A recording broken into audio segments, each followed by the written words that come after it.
Hello everyone, today we are going to look the topic autopsy procedure. Autopsy means क्या होता है कि that is the meaning is कि postmortem हम examination कर रहे हैं, ठीक है. That is what कि postmortem हम examination कर रहे हैं, that is called as autopsy. And that is also called S necropsy. That is नेक्रो means क्या होता है, डेड बॉडी, ठीक है ना. तो ऑटोप्सी मीन्स क्या है, postmortem examination, and that is equal to necropsy. Necropsy means होता है डेड बॉडी का स्टडी करना, ठीक है. That is also is equal to thanatoscopy, ठीक है. इसको हम लोग थैंटोस्कोपी भी बोलते हैं, okay. We also call it as sectio cadaveris, ठीक है.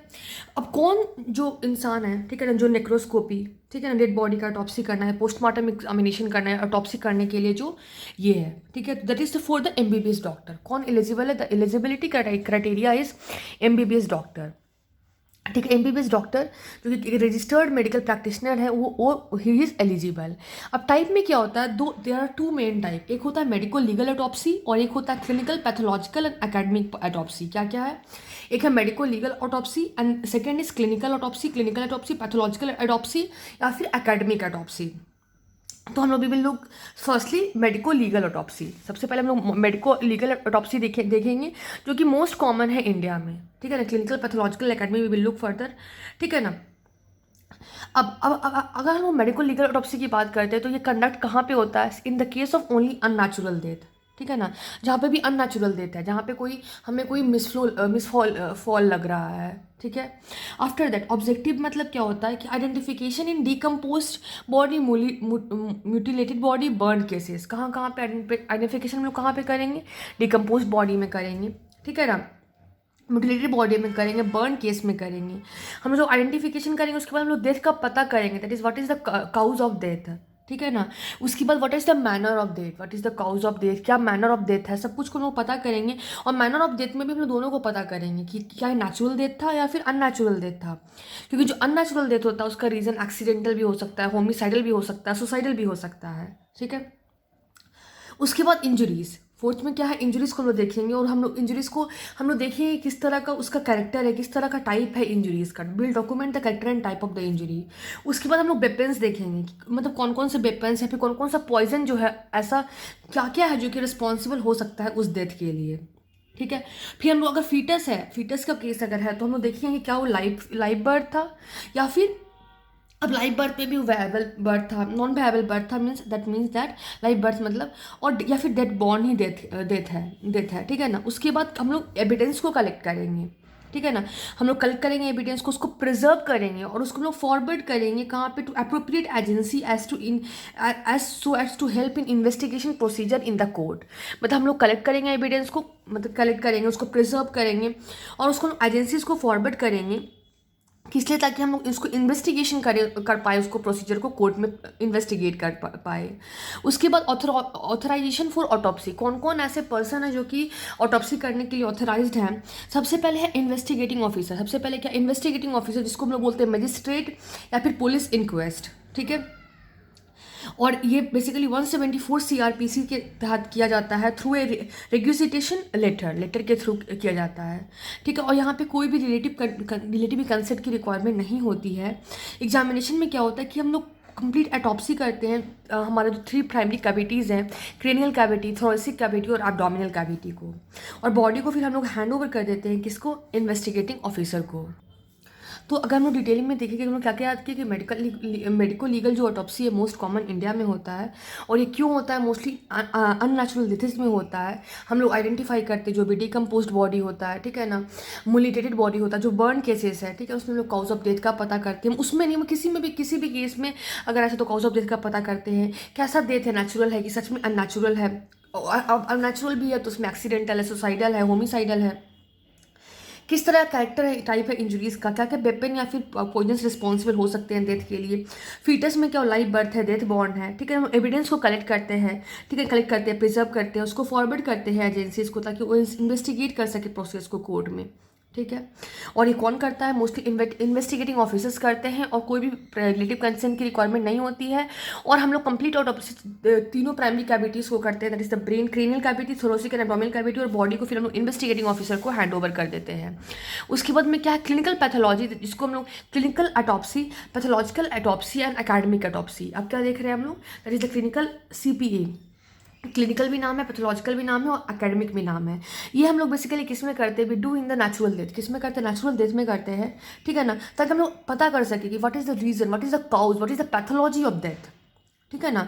और ये हम लोग तभी करते हैं जब रिलेटिव्स कोई रिलेटिव कंसेंट देते हैं कि हाँ हमें टेस्ट करवाना है, ठीक है ना। एग्जामिनेशन में क्या होता है? पार्शियल ऑटोप्सी करते हैं, ठीक है ना। मतलब हम सिर्फ वो कैविटीज़ को, जो कैविटी में जो प्रॉब्लम हो रहा है, जैसे उसमें क्या था, तीनों कैविटीज़ को कर रहे थे, क्रेनियल कैविटी को भी, थोरासिक को भी, एब्डोमिनल को भी, बट इसमें जो कैविटी, जो प्रॉब्लम हमें लगता है वहीं पे करते हैं।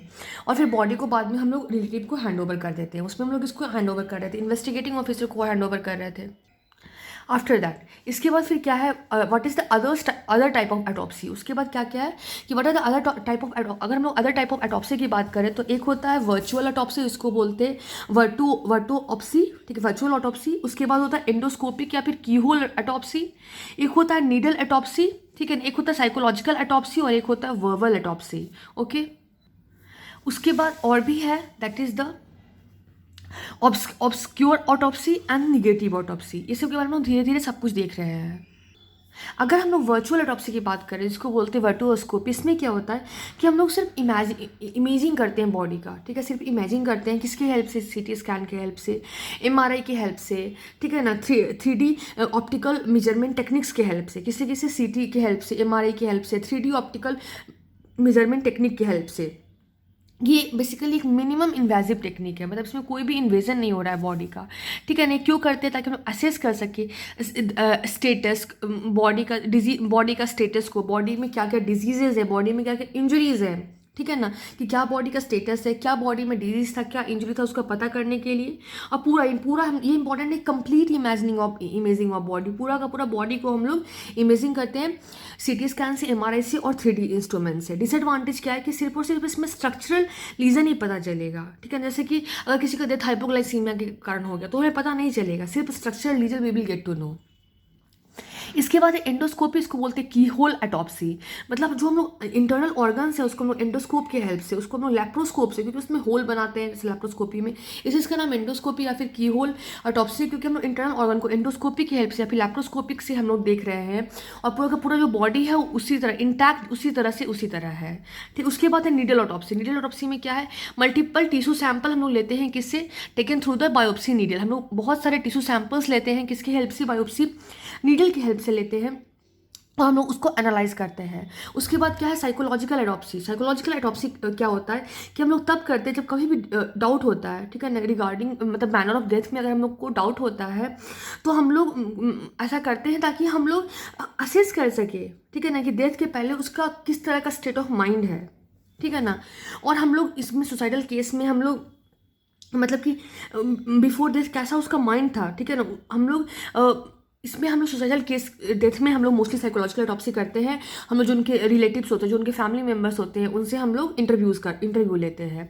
उसके बाद है वर्बल ऑटोप्सी। वर्बल ऑटोप्सी मतलब क्या है कि जो structured interview of family members, ठीक है ना, जो फैमिली मेम्बर्स उसके एक स्ट्रक्चर, उसको उसी तरह से हम लोग इंटरव्यू लेंगे फैमिली मेम्बर्स को और रिलेटिव्स को। और कौन ऐसा करेगा? That will be done by A qualified doctors, qualified person, ठीक है ना। डाटा कलेक्ट होता है, ठीक है ना, वो क्या करता है? डिटरमाइन करता है काउज ऑफ डेथ। उसके बाद डाटा कलेक्ट हुआ, उससे क्या हुआ? काउज ऑफ डेथ को हमने डिटरमाइन किया, ठीक है ना। But it is not an accurate method, क्योंकि हम इंटरव्यूज ले रहे हैं फैमिली मेम्बर्स का, ठीक है ना, क्वालिफाइड डॉक्टर से, बट दे कुड मतलब कि उसमें भी मिलावट हो सकता है, इसलिए ये नहीं होता है। सिर्फ उसी स्टैटिस्टिकल पर्पसेस के लिए ये वर्बल ऑटोप्सी होता है। फिर थोड़ा सा नोट दिया हुआ है कि normal progression of event in determining COPD, मतलब कॉज ऑफ डेथ में नेचुरली क्या है, हम लोग सबसे पहले हिस्ट्री लेंगे। ये इंपॉर्टेंट है कि सबसे पहले हम लोग हिस्ट्री लेते हैं, ठीक है ना। हिस्ट्री लेने के बाद क्या एक्सटर्नल एग्जामिनेशन करेंगे, उसके बाद इंटरनल एग्जामिनेशन करेंगे, फिर जो भी लैब टेस्ट रिक्वायरमेंट होगा सब करेंगे, और फिर हम लोग ओपिनियन से, फ्रॉम ओपिनियन ऑन ओपिनियन, फिर हम लोग मतलब कि हम लोग उस पर ओपिनियन ये करेंगे, फॉर्म ओपिनियन करेंगे कि क्या क्या काउज ऑफ डेथ हो सकता है। तो first we will take history, then we will do external examination, then we will do internal examination, then additionally जो लैब टेस्ट है सर वो करेंगे। उसके बाद हम लोग कॉज ऑफ डेथ पे एक ओपिनियन बनाएंगे। उसके बाद में क्या है, ऑब्सक्यूर्ड ऑटोप्सी, ठीक है ना। ये नो सिग्निफिकेंट या फिर minimal finding in autopsy, external examination internal examination में नो सिग्निफिकेंट या फिर सबसे मिनिमल फाइंडिंग होता है ऑटोप्सी में, ठीक है ना। इसमें हम लोग क्या नीड होता है, एडिशनल लैब टेस्ट रिक्वायरमेंट होता है, हिस्ट्री टेकिंग रिक्वायरमेंट होता है, इंटरव्यूज रिक्वायरमेंट होता है, ताकि हम लोग कॉज ऑफ डेथ को पता कर सके। एग्जाम्पल जैसे कि वेगल इनिमिशन ऑफ हार्ट हो गया, स्टेटस एपिलेप्टिकस हो गया, प्रॉक्सिमल फिब्रिलेशन हो गया, यूरेमिया हो गया। तो व्हाट इज ऑब्सक्योर ऑटोप्सी, मतलब नो सिग्निफिकेंट, मतलब कोई सिग्निफिकेंट नहीं है, हम लोग मिनिमल फाइंडिंग करते हैं ऑटोप्सी में एक्सटर्नल इंटरनल एग्जामिनेशन की हेल्प से, ठीक है ना। इसमें एडिशनल लैब टेस्ट की रिक्वायरमेंट होती है, हिस्ट्री टेकिंग की रिक्वायरमेंट होती है, ठीक है ना। इंटरव्यूज़ का रिक्वायरमेंट होता है ताकि हम लोग कॉज ऑफ डेथ का पता कर सकें। एंड एग्जाम्पल भी वेगल इनिबिशन ऑफ हार्ट जैसे हो गया, ठीक है ना। स्टेटस एपिलेप्टिकस हो गया, प्रॉक्सिमल फिब्रिलेशन हो गया, यूरेमिया हो गया। उसके बाद है निगेटिव ऑटोप्सी, मतलब 2 से 5% ऑफ जितने भी ऑटोप्सीज केसेस है, ठीक है ना। इसमें कोई भी फाइंडिंग अगर हमें नहीं आया एक्सटर्नल इंटरनल एग्जामिनेशन में, कोई भी रिजल्ट नहीं आया, ठीक है ना, लैब टेस्ट में, हिस्ट्री में, इंटरव्यूज़ में, तो हम लोग डिटरमाइन नहीं कर पाते what is the cause of death, ठीक है। अब इसके बाद हम देखते हैं postmortem examination. What we are going to look, we are going to look the postmortem examination. Postmortem examination का जो आइडेंटिफिकेशन होता है कौन करते हैं, that is done by police. Police करते हैं या फिर इन्वेस्टिगेटिंग ऑफिसर करते हैं। कौन करते हैं, पुलिस करते हैं या फिर इन्वेस्टिगेटिंग ऑफिसर करते हैं। एक्सटर्नल एग्जामिनेशन में क्या है, हम लोग आइडेंटिफाई करते हैं, डॉक्यूमेंट करते हैं इंजरीज को, ठीक है। We do the identification and documentation of injuries. Postmortem finding हम लोग करते हैं to determine the time of death. तो सबसे पहले क्या हुआ कि पुलिस और इन्वेस्टिगेटिंग ऑफिसर ने पोस्टमार्टम एग्जामिनेशन आइडेंटिफिकेशन किया। एक्सटर्नल एग्जामिनेशन में क्या है, उन्होंने इंजरीज का आइडेंटिफिकेशन किया, उसको डॉक्यूमेंटेशन किया, ठीक है ना। इंजरीज को लिखा, उन्होंने आइडेंटिफाई किया, उसको डॉक्यूमेंट्स में दे हैव रिटन। फिर पोस्टमार्टम फाइंडिंग में क्या होता है कि वो टाइम ऑफ डेथ कब वो मरे हैं, ठीक है ना। पोस्टमार्टम फाइंडिंग में डिटरमाइन तक कितना टाइम पहले उनकी डेथ हुई है, ठीक है ना, वो करेंगे। फिर इंटरनल एग्जामिनेशन, सबसे पहले हम लोग कैविटी को डाइसेक्ट करेंगे जिसमें हमें ऑटोप्सी करना है, ठीक है ना। सबसे पहले एग्जामिनेशन में क्या है, जो भी इंजरीज ऊपर से जो हमें दिख रहा है उसको आइडेंटिफाई करेंगे, उसको राइट डाउन करेंगे, इसमें रिपोर्ट राइटिंग जिसको बोलते हैं। उसके बाद हम लोग पोस्टमार्टम फाइंडिंग की हेल्प से हम टाइम ऑफ डेथ का पता करना चाहेंगे। इंटरनल एग्जामिनेशन में क्या है, हम लोग सबसे पहले कैविटी को जो ऑटोप्सी फर्स्ट कैविटी जो होता है, जो the first cavity two is a choice of the autopsy surgeon, सबसे पहला जो होता है वो थॉरेक्स ही मोस्टली होता है, ठीक है। अब सबसे पहले रूल्स में what is the cause of death, ठीक है ना, and first cavity of dissection. Cause of death अगर पॉइजनिंग है, ठीक है ना, अगर किसी को बोल रहा है कि हाँ ये पॉइजन खा के डेथ किया है, तो क्या करेंगे, सबसे पहले हम लोग क्रीनल कैविटी ओपन करेंगे ताकि हम लोग डिटेक्ट कर सके उस जो पॉइजन का जो स्मेल है उसको हम डिटेक्ट कर सके। जैसे साइनाइड है, ठीक है ना, तो जैसे कि सैन ने बोला कि जैसे कि उसमें कैसा स्मेल आएगा, वाइल ऑफ बिटर और आलमंड्स की तरह स्मेल आएगा, तो उससे हम लोग कर सकते हैं। नोट, द एब्डोमिनल कैविटी में have decomposition gas disturb the smell of poison. हाँ, एब्डोमिनल कैविटी में क्या होता है, जो डिकम्पोज बॉडी भी हो रहा है तो उसके कारण जो होता है वो जो हमारा पॉइजन का जो स्मेल है उससे डिस्टर्ब होता है, ठीक है ना। तो ये इंपॉर्टेंट हमें एक ध्यान रखना है। अगर किसी को हेड इंजरी है तो हम लोग सबसे पहले किसको ओपन करेंगे, ऑफ कोर्स कॉमन सी बात है क्रेनियल कैविटी को ओपन करेंगे। अगर कोई एस्पेक्सिया डेथ है, मतलब किसी ने गर्दन से ऐसे डेथ हुआ है, तो सबसे पहले हम लोग इसमें इंपॉर्टेंट है कि इसमें सबसे पहले नेक का एग्जामिनेशन नहीं करेंगे, सबसे पहले क्रेनियल कैविटी का, then we will do of thorax, then of abdominal, और सबसे बाद में हम लोग नेक को करेंगे ताकि वहाँ पे ब्लड लेस डाइसेक्शन हो। तो क्या होगा, सबसे पहले क्रेनियल कैविटी को, फिर थॉरैक्स को, फिर एब्डोमेन को और फिर नेक को, ताकि हमारा ब्लड लेस डिसेक्शन हो सके, ठीक है ना। और थ्रूली हम लोग एग्जामिन करेंगे नेक को डिसेक्शन करने के पहले। उसके पहले पूरा नेक को ऊपर से पहले टेस्ट कर लेंगे। After that we will first cut the cranial cavity, thorax, then abdomen and then neck, ठीक है। उसके बाद एक टर्म आता है जिसको अलग प्रिंसलू गोल्डन आर्टिफैक्ट। क्या होता है, Prinsloo Gordon artifact, that is congestion around the neck in asphyxial death, specially manual strangulation, इसको बोलते हैं throttling, which make detailed neck examination difficult, do bloodless dissection. मतलब व्हाट यू हैव अंडरस्टूड कि जो congestion neck में जो होता है एस्पिरेशन एस्पेक्सियल डेथ में, मोस्टली किसमें, मैनहोल स्ट्रैंगुलेशन थ्रॉटलिंग में, तो उसमें क्या होता है कि वो नेक के एग्जामिनेशन को डिफिकल्ट कर देता है। तो इसलिए हम लोग वहाँ पे तो ब्लड रिसेक्शन करते ही करते हैं। अब न्यूबॉर्न बेबी में अगर हम एब्डोमेन की बात करेंगे तो हम लोग सबसे पहले डोम ऑफ डायफ्राम को देखेंगे, look for the dome of diaphragm. अगर लाइव बॉर्न है तो diaphragm at 6 to 7 ribs, due to expanded lungs. तो एब्डोमेन में क्या होगा, एब्डोमेन में हम लोग देखेंगे कितना डोम ऑफ डायफ्राम है, ठीक है ना।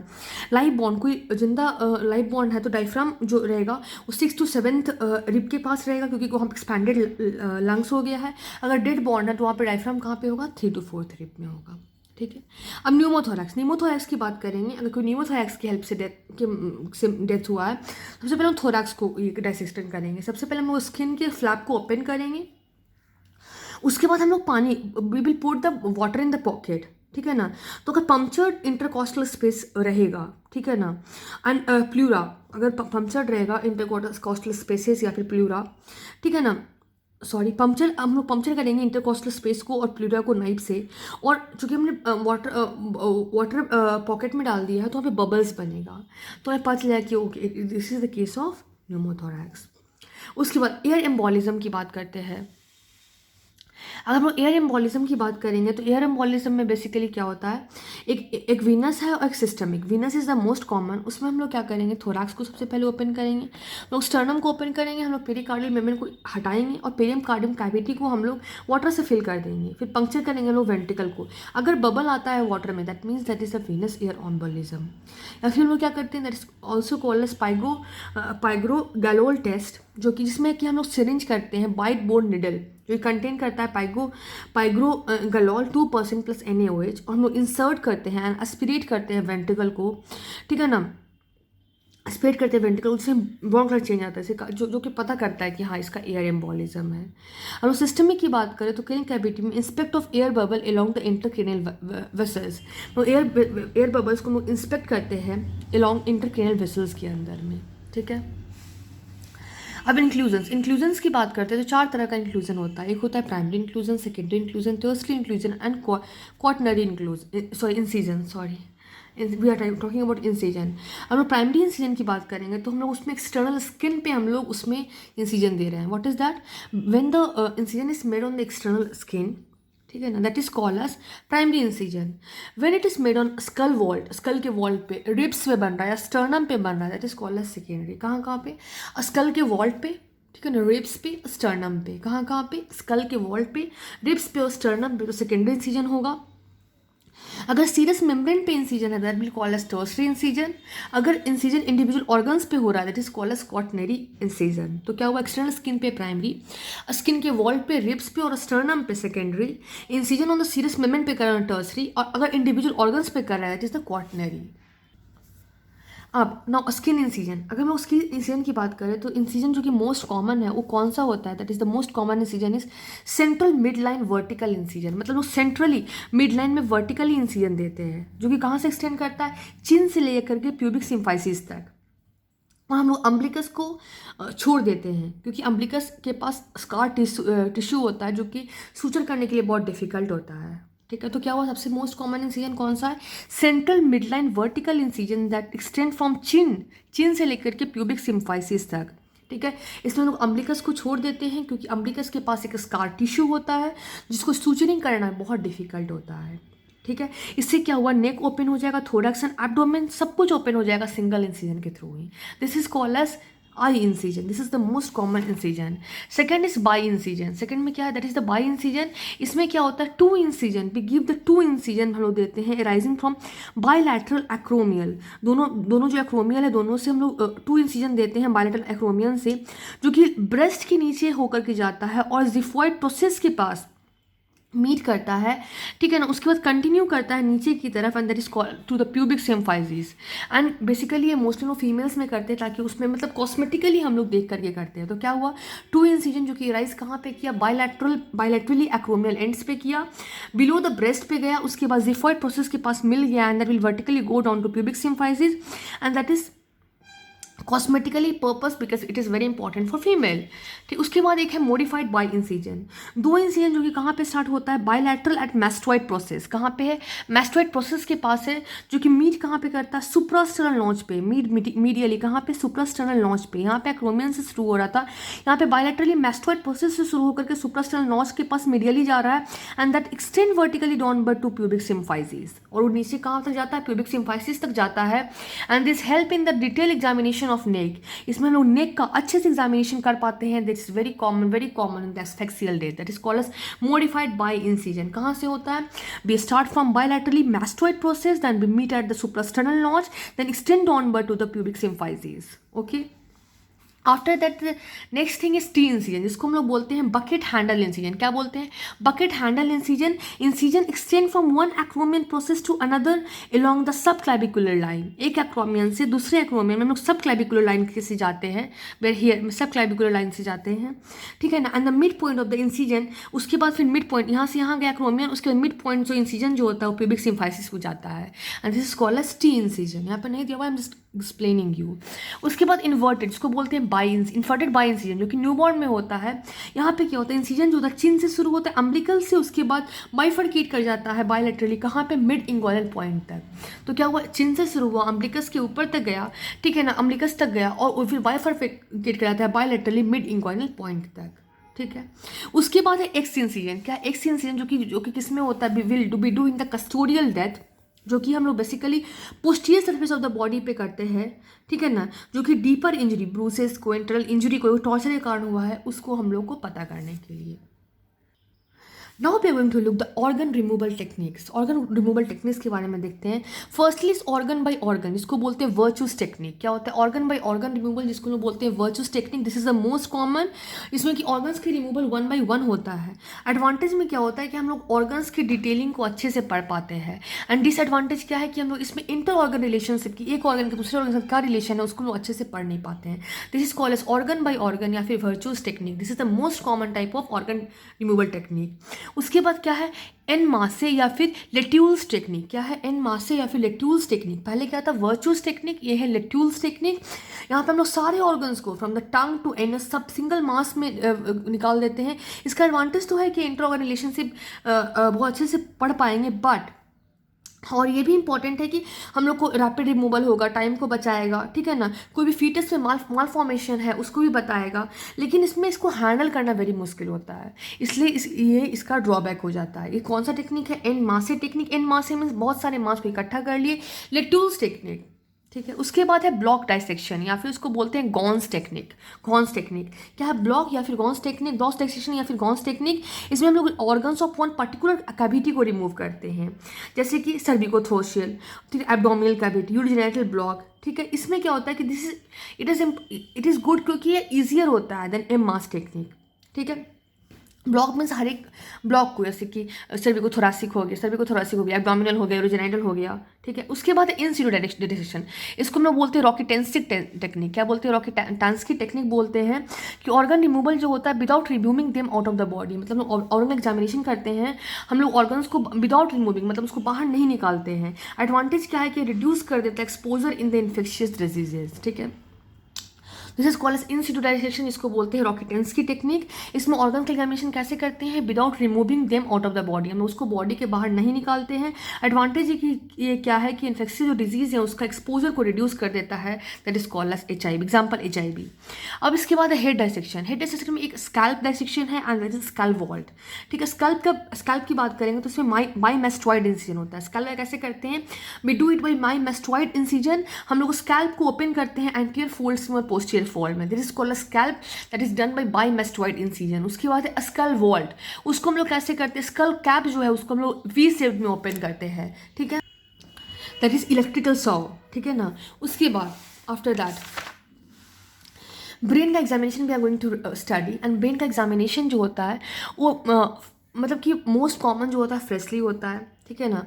लेकिन आइडियल ऐसे बोलते हैं कि हम लोग फॉर्मेलिन फिक्स कर देते हैं, ठीक है ना. जो कि फिक्स किस में होता है? 10% फॉर्मेलिन में. किसमें? 10% फॉर्मेलिन में. और उसकी बीक कितने बीक्स के लिए होता है? That is 2 to 3 weeks. तो fresh most common and formalin fixed is ideal. Fixing 10% formalin for 2 to 3 weeks. Dissection की बात करेंगे तो कैसे होगा? That is the cranial cutting method. क्या होगा? क्रेनियल कटिंग मेथड होगा, जो कि vertical cutting the brain along the sagittal plane. मतलब कि इसका नाम, डिसेक्शन का नाम क्या है जो कि ब्रेन को डिसेक्ट करने में हेल्प करता है? That is called as cranial cutting method, जो कि ब्रेन को वर्टिकल कट हम लोग करते हैं along the sagittal plane, ठीक है. After that skull dissection in fetus एक है, that is called as Beneke's methods, और एक है बार्स मेथड. हम बेनिकिस मेथड की बात करेंगे तो 2 बटरफ्लाई शेप्ड फ्लैप्स होता है, ठीक है. 2 butterfly shaped flaps, 1 and two flaps. अगर हम बार्स मेथड की बात करेंगे तो 4 फ्लैप, 1 फ्लैप, 2, 3, 4, ठीक है। तो स्कैल्प डाइसेक्शन फीटस में क्या है, there is the one is Beneke's method and one is Baar's method. Beneke's method में क्या है, 2 बटरफ्लाई शेप्ड फ्लैप्स लेते हैं और बार्स मेथड में 4 फ्लैप्स लेते हैं। After that spinal cord dissection that is not routinely done, ठीक है। After that suspected lesion, suspected lesions की बात करेंगे तो जैसे अगर सस्पेक्टेड लीजन्स की बात करेंगे तो वेट, तो जैसे कि अगर कोई स्पाइनल लीजन है तो अगर हम एंटीरियरली अप्रोच करते हैं तो पोस्ट डाइसेक्शन ऑफ थोरास करने के बाद, एब्डोमिनल कैविटी करने के बाद, ठीक है ना, तो हम लोग आसानी से नर्व रूट को, डॉर्सल गैंग्लियन को मतलब कि हम लोग एग्जामिन कर सकते हैं। Disadvantage is it is very complex dissection. अगर हम पोस्टीरियरली अप्रोच करते हैं तो हमें कभी भी एंटीरियर कैविटी को डाइसेक्ट करने की जरूरत नहीं है, need not. And advantage it is easier होता है, सर्वाइकल स्पाइनल कॉर्ड जो होता है ईजिली एक्सेसिबल होता है, बेटर विजुअलाइज होता है, ठीक है ना। और प्लस, ठीक है ना, हम लोग को कंटिन्यूटी मेंटेन रहता है ब्रेन और स्पाइनल कॉर्ड में, ताकि हम लोग आराम से देख सकें। This is called as posterior approach. उसके बाद क्या है, that is the heart dissection. Heart dissection की बात करें तो उसमें एक होता है इनफ्लो आउटफ्लो मेथड। क्या होता है, इनफ्लो आउटफ्लो मेथड होता है जो कि मोस्ट कॉमन होता है, जो कि along the direction of blood flow होता है। क्या होता है, along direction of blood flow होता है। सबसे पहले राइट एट्रियम से ट्राइकस्पिड वाल्व से राइट वेंट्रिकल, उससे फिर पल्मोनरिक वाल्व, उससे फिर left atrium, then mitral valve से होकर के लेफ्ट वेंट्रिकल से एरोटिक वाल्व हो जाता है, ठीक है ना। It is inflow on film most को तो सबको पता है। देन वेंट्रिकुलर स्लाइसिंग करते हैं जिसको बोलते हैं शॉर्ट एक्सिस मेथड, जिसमें कि multiple cut perpendicular to the axis of the heart होते हैं, ठीक है। बहुत सारे कट्स होते हैं जो कि एक्सिस ऑफ हार्ट के परपेंडिकुलरली जाते हैं। थर्ड में क्या है, सैंडविचिंग मेथड या फिर इंट्राम्यूरल मेथड, जो कि हम लोग मसल प्लेन के अकॉर्डिंग मल्टीपल कट्स करते हैं, जो कि पैरेलल एक्सिस के हॉरिजॉन्टल कट होता है, जो कि हम लोग उसमें डिटेक्ट करते हैं इन्फ्लैक्ट्स को, फाइब्रोटिक प्लैक्स को, ठीक है ना। तो ऐसे याद रख सकते हैं कि जो वेंट्रिकल थोड़ा बड़ा टाइप से है तो उसमें हम लोग परपेंडिकुलर एक्सिस ऑफ हार्ट के अकॉर्डिंग हम लोग कट परपेंडिकुलर कर रहे हैं। बट सैंडविच में है हॉरिजॉन्टल मेथड में कर रहे हैं, इसको बोलते हैं इंट्राम्यूरल मेथड भी। वेंट्रिकल साइज को शॉर्ट एक्सिस बोलते हैं और सैंडविचिंग जो कि मसल्स में तो इंट्राम्यूरल मेथड, जो कि मसल्स को अलग मसल पेन कट कर रहे हैं, ठीक है। ऐसे भी can remember. Then stomach dissection की बात करेंगे तो apply double ligature of at cardiac और हम लोग पाइलोरिक एंड पे, ठीक है ना, कार्डियक एंड पाइलोरिक एंड पे हम लोग मतलब कि हम लोग डबल लाइगेजेस लगा देते हैं ताकि प्रिवेंट हो सके गैस्ट्रिक कंटेंट आने जाने से। उसको हम लोग स्टमक को कट करते हैं बिटवीन द 2 लाइगेजेस, उसमें कट के बीच में ही कट करते हैं। एंड इंसिजन हम लोग ग्रेटर कर्वेचर में हम लोग डालते हैं ताकि हम लोग एग्जामिनेशन कर सकें गैस्ट्रिक कंटेंट में, क्योंकि मैक्सिमम डैमेज जो होता है लेसर कर्वेचर में ही होता है आफ्टर एसिड इनटेक, ठीक है। इसमें लोग ग्रेटर कर्वेचर के लॉन्ग द हम लोग इंसिजन डालते हैं। नोट में क्या है, that is called as magen strasse है। Lesser curvature is the area of maximum damage in the acid consumption. उसको हम लोग बेसिकली टर्म उसका लिए हम लोग बोले that is called as magen strasse है। Then after that visceral organ dissection, जैसे कि किडनी हो गया, लीवर हो गया, स्प्लीन हो गया, ठीक है ना। कौन कौन सा किडनी हो गया, लीवर हो गया, स्प्लीन हो गया, इसमें हम लोग कौन सा मेथड यूज़ करें, called as bread loafing method. क्या होता है, ब्रेड लोफिंग मेथड होता है जिसमें कि हम लोग मल्टीपल पैरेलल कट्स लगाते हैं। क्या लगाते हैं, मल्टीपल पैरेलल कट्स लगाते हैं, बोलते हैं ब्रेड लॉफिंग मेथड। क्या बोलते हैं, ब्रेड लॉफिंग मेथड्स बोलते हैं। कहाँ पे होता है, किडनी में होता है, लीवर में होता है, स्प्लीन में होता है, ठीक है। सैम्पल फॉर इन्वेस्टिगेशन हम लोग देखेंगे तो डीएनए सैम्पलिंग टेस्टिंग हम लोग ब्लड की हेल्प से करते हैं। अर्ली डिकम्पोजिशन मसल्स का होता है, स्प्लीन का अर्ली डिकम्पोजिशन होता है, late decomposition occur of bone का होता है, टीथ का होता है, हेयर रूट्स का होता है। तो क्या हुआ सैंपल ऑफ इन्वेस्टिगेशन में, डीएनए टेस्टिंग ब्लड का करते हैं, अर्ली डिकम्पोजिशन इस मसल्स और स्प्लीन का अर्ली डिकम्पोजिशन होता है, और लेट डिकम्पोजिशन ब्लड का, बोन का होता है, टीथ का होता है, हेयर रूट्स का होता है। और note the bone and teeth are the last organ to decompose, ठीक है। तो याद रहेगा कि डीएनए टेस्टिंग के लिए ब्लड लेते हैं, अर्ली डिकम्पोजिशन मसल का होता है, स्प्लीन का होता है, लेट डिकम्पोजिशन बोन का होता है, टीथ का होता है, हेयर रूट्स का होता है। आफ्टर दैट एक्सह्यूमेशन को हम लोग क्या बोलते हैं, that is also called as disinterment, ठीक है। डिसइंटरमेंट मतलब क्या, तो बरिंग, ठीक है ना। ये बेसिकली हम लोग क्या कर रहे हैं, मतलब कि उसको निकाल रहे हैं, lawful digging out of the already buried body, जो कि ऑलरेडी बरीड है सॉइल में, उसको हम लोग डिग आउट कर रहे हैं, निकाल रहे हैं बाहर की तरफ। एंड दिस इज ऑथराइज्ड, कौन इसको करने के लिए परमिशन देता है, that is only done by magistrate. किससे, magistrate, that is section 176 third of CRPC, ठीक है। मैजिस्ट्रेट होते हैं, जैसे कि हम लोग देखा था कि जैसे 174 CRPC किसके लिए था, फॉर द ऑटोप्सी को इन्वेस्टिगेटिंग ऑफिसर को ये करने के लिए, 176 किसके लिए, फॉर द एक्सह्यूमेशन, ठीक है। After that done under the supervision of magistrate के सुपरविजन में, पुलिस के सुपरविजन में, डॉक्टर के सुपरविजन में, किसके, MPD, MDP, जो ऐसे बात होगा मैजिस्ट्रेट, पुलिस, डॉक्टर सब में। और जो एग्जामिनेशन जो है मोस्टली अर्ली मॉर्निंग में किया जाता है, क्योंकि नाइट में लाइट विल फेड ऑफ, हमें प्रॉब्लम्स होंगी, ठीक है। फिर 6 सॉइल सैंपल लेते हैं, कितने लेते हैं, 6 सॉइल सैंपल लेते हैं, कितने, 1 ग्राम का, 500 ग्राम हर एक का, ठीक है ना। एरिया कहाँ का, anterior area, posterior area, superior area, inferior area, right and left, कहाँ, anterior, posterior, superior, inferior and right and left, ठीक है। सबसे 6 सॉइल सैंपल लेंगे और एक कंट्रोल सॉइल सैंपल लेंगे, ताकि हम लोग रूल आउट कर सकें कि पोस्टमार्टम मतलब इम्बाइवेशन मतलब क्या क्या डिफरेंसेस हैं। एक कंट्रोल सॉइल सैंपल लेते हैं। पोस्टमार्टम इम्बाइवेशन मतलब पोस्टमार्टम इम्बाइवेशन के लिए हम लोग कंट्रोल सॉइल सैंपल ले रहे हैं। That is the absorption of metallic poison, जिसको बोलते हैं arsenic, most common from the soil into the body on the body post death. मतलब जो हमारा जो बॉडी होता है उसमें मेटेलिक पॉइजन जैसे कि आर्सेनिक होता है, हमारे बॉडी में चला जाता है, ठीक है ना। तो अगर आर्सेनिक में बॉडी में ज़्यादा है as compare to arsenic soil, तो पॉइजनिंग है, क्योंकि ऑफकोर्स ज़्यादा कैसे हो सकता है सॉइल से, सॉइल में ज़्यादा है, तो that is the postmortem imbibition. This was all, thank you.